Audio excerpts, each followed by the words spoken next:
Three, two, one. You ready? You're listening to the Real Pineapple Podcast Network.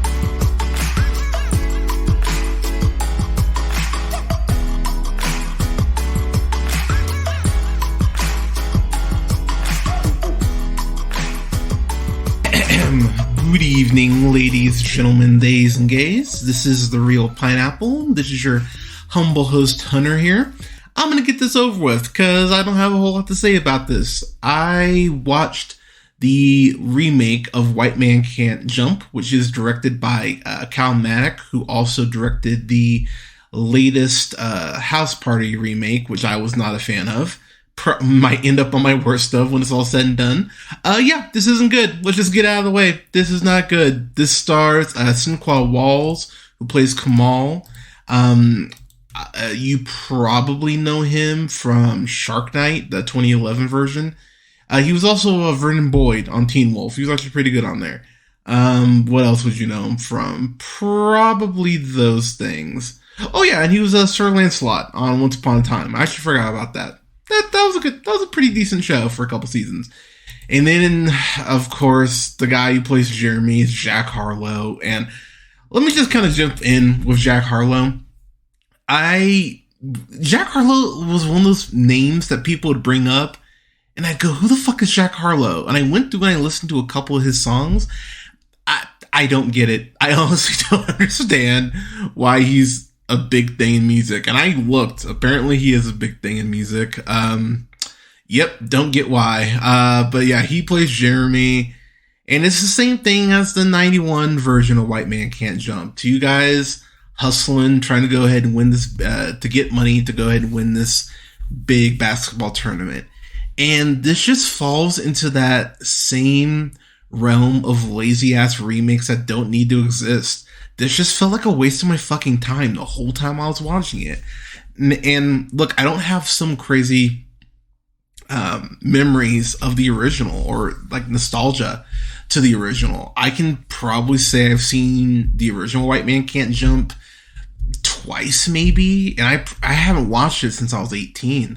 I intentionally didn't rewatch it going into this because I wanted to be fair to the movie and, you know, not have the nostalgia goggles on in case I like the 91 version more than I even remember on a rewatch. So I'll probably rewatch it now, but this is just one of those cases. I felt like I was watching Dumbo the whole time, where I was just sitting there going, there's no reason for this to exist. This isn't adding anything to the original canon or even like improving on the original. And this is just, as we're in the middle of the writer's strike, which just started, this is why Hollywood needs to burn a little bit, because Hollywood has gotten so lazy in terms of the things that they put out. We're not even putting out the amount of original stuff as far as, you know, original scripts. Hollywood has gotten lazy in the fact of, oh, let's just remake shit. And if you're going to remake stuff, remake something like, pull a Dredd. Because, you know, the first Judge Dredd's not a great movie. I'd even say it's pretty bad, actually. But, you know, studios went, you know what, fuck it. Let's go ahead and remake this. Throw Carl Urban the fucking helmet, because it's something that could have been improved on. And go figure, the latest version of Dredd is way better than the original. Hopefully we get a show or another fucking movie. But there's just no reason for this to exist. The chemistry between Walls and Harlow, it's there in like a couple scenes, but for the most part, it's non-existent. That is one thing I definitely remember about the original, is the chemistry between Harrelson and Snipes is there the whole time, even when they're fighting, even when they're just starting to get to know each other. This movie is trying to be clever for the sake of being clever. There are multiple white people jokes, which, look, I'm a sucker for an easy white person joke, and even I'll just sitting here going, man, these are stupid. One character in this movie, in terms of dating white women, goes, oh, that's right, don't do it. You don't play in the snow. And I just went, oh my fucking God, really? This is the level of script writing? And then I found out who wrote the script. It's actually written by a couple people, Doug Hall, who you probably know from writing, he was in You People. Oh God, that makes sense. And he was, he also worked on Grownish and worked on Blackish. And the other person who wrote this movie, Kenya Barris, who of course you know from writing Black AF, one of my least favorite shows in the last decade, and writing You People. Why is Kenya, just stop writing bad scripts, goddamn it. I don't know why. I don't know why this movie got made. And, okay, so I'm going to go through a couple other things here real quick, because I'm going to keep this review short. I really don't have a ton to say about this, except it wasn't funny. There is one scene with Benji, who is Kamal's dad. Benji is played by the great late Lance Reddick. He's the one person in this goddamn movie who's actually good. And he's good in every scene he's in. There's a scene where you find out more about Kamal's past, and Benji's having this conversation with him. You know, and just tells him how he needs to stop being so bitter and learn to forgive himself. And it's one of those scenes where I went, it's similar to the scene that John Lithgow has in Daddy's Home 2, where that improv scene where he breaks down about his wife, and you go, wow, that is an amazing scene in a very terrible movie. That's how I felt anytime Lance Reddick was on screen. I was like, wow, you are way too good for this, and you're the only person who truly understood the assignment and actually fucking tried. And Lance Reddick was always a fucking pro, so it's no surprise that he's the best thing in this movie. One thing that actually made me laugh, and it's nothing involving the writing of the film. The first time you see Jack Harlow's character, Jeremy, if you have the subtitles on, it refers to him as an influencer. And and just seeing that, I went, yeah, that's pretty much how I think of Jack Harlow. I don't think of him as a musician. I think of him as an influencer. So clearly the subtitles even knew that. But let me think. Is there anything else? So, okay, there is one scene in here with I think it's Kamal's boss, where his boss is talking about this failed business he had, which was called Cake and Bake. And it was a combination weed shop / cupcake store. And I was like, that's a fucking brilliant idea. I would love to have a cupcake with weed in it. That would be amazing. And he's talking about how that business failed. And I'll be real, I was sitting there going, in LA, there's no way a business like that would fail. So that would be such a thing. People would be on TikTok talking about that shit. There's no fucking way. Unless he just, maybe it's just bad business. But as far as the concept, oh yeah, there's no fucking way that would fail. So that was already something I went, give me a fucking break. As far as the love interest in this, Kamal is dating Tiana Taylor, who plays Amani, and then Jeremy is dating Laura Harrier, who plays Tatiana. I believe those are the love interests. I hope I'm not mixing them up, but again, doesn't really matter. They don't really get a ton of character development. There's a fight between Jeremy and his partner about his partner going on tour at a point. And that the way he reacts to that, and the way she just, of course, forgives him, I went, give me a fucking break.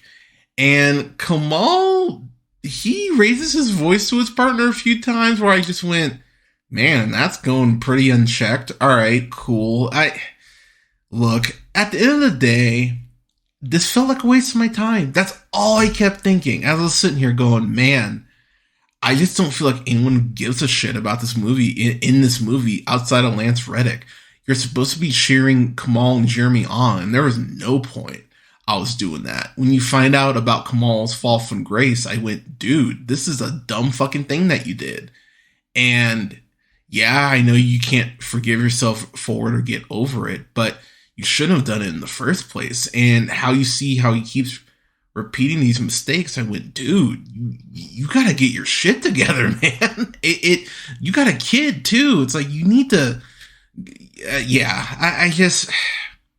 I didn't care. At the end of the day, I just didn't care, and that's like the worst thing I could possibly say. While again, I didn't like House Party. The stuff with LeBron's hologram is actually laugh out loud funny. Like, I actually got hard, genuine laughs out of that. I can't think of one thing in this that actually made me laugh hearty. I chuckled maybe 2 or 3 times, but overall, I was just bored. So as far as a grade, this might end up in my worst of. Like, I'm gonna give it an F. Because there's no point to this. Like, if someone were to ask me, Hunter, should I watch this over the 91 version? I'd go, no. Just off the chemistry alone, the 91 version's better. But yeah, there's just no reason for this at all. It's just, it's dumb. To quote the critic, it stinks. Yeah, there's no reason to watch this. Watch The Princess. That's on Hulu. That's a great fucking movie. Watch that shit. There's way better original stuff on Hulu than fucking White Man Can't Jump remake. The 91 version's on Hulu. Watch that shit. Don't watch this. There's no reason. Dumb. Okay, actually, one other thing I will say as a compliment, I still stand by my F. The actual tournament stuff is as far as how it's shot. I think the direction on that is good. I do think that as the film goes on, the director kind of finds his footing on how to shoot the basketball stuff. So I will give them that. But yeah, outside of that, yeah, F. It's dumb. Yeah, White Man Can't Jump. Have y'all seen it? What'd you think of it? Do you like this more than the original? You better fucking not. But let us know in the comments. You can follow yours truly on the Twitter at JHunterRealPineapple. Don't forget to follow us pretty much everywhere you listen to podcasts. You can find us on SoundCloud, Apple, Google Podcasts, Podbean, Stitcher, iHeartRadio, Spotify, Amazon Music, TuneUp, and Samsung Podcasts, to name a few, at The Real Pineapple. As I mentioned, you can follow me on the Twitter at JHunterRealPineapple. That's REEL Pineapple. You can also follow me on Instagram at the same handle. You can follow me on Letterboxd at Black Shazam. You can follow me on TikTok at Black Shazam 775. Oh gosh, where else? You can find us now on YouTube. I'm starting to upload our older reviews on there, so getting caught up on that. But I'm really excited to be getting on YouTube. But you can follow us there at just type in The Real Pineapple. You'll go ahead and find us, and you can find all the other places you can follow us, including all the ones I just mentioned, at linktr.ee/JHunterRealPineapple. It's got everywhere you can follow us, including our Facebook pages, like those at The Real Pineapple and Real Pineapple Games. And you can follow me on Twitch at twitch.tv/JHunterRealPineapple. I'm going to be hopping on Twitch here probably in the next month, since next month is my birth month. Whoop, whoop. So I'll be hopping on there, starting to slowly test things out as I get the home studio finalized. Still got a couple things I need to get, but we're getting there. But everyone, thank you so much for listening. We're going to have reviews coming up I'm going to start reviewing the Indiana Jones series first week of June. So keep your eyes out on that. And then I'm also going to have a re-review of Into the Spider-Verse, which I'm so excited to go back and revisit that. And what else? Yeah, I've got other reviews coming down the pipeline, so just keep your eyes and ears open for that. But everyone, thank you so much for listening. Stay safe out there. Take care of each other, and we'll talk to you soon.